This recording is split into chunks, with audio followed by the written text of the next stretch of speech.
Praise the lord. Bible గ్రంథం గురించి Samuel Taylor గారి అభిప్రాయం.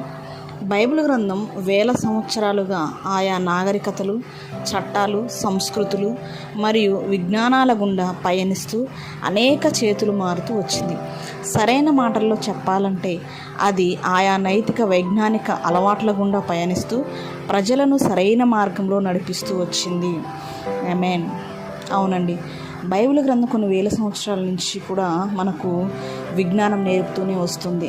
ఇప్పుడిప్పుడు శాస్త్రవేత్తలందరూ కనిపెడుతున్నారు, కానీ బైబిల్ గ్రంథంలో మనిషి యొక్క మనుగడ, ఏ విధంగా మనిషి వచ్చాడు, ప్రతి ఒక్క విషయం, మనిషి ఏ విధంగా జీవించాలి, ఎవరి మహిమార్థమే జీవించాలి, ఎలా ఉంటుంది జీవితం అనేది, జీవితంలో మనం ఏం చేయాలి, ప్రతి విషయాలు కూడా గొప్పగా వివరించింది బైబిల్ గ్రంథం. సంస్కృతులు కానీ, విజ్ఞానం, ప్రతిదీ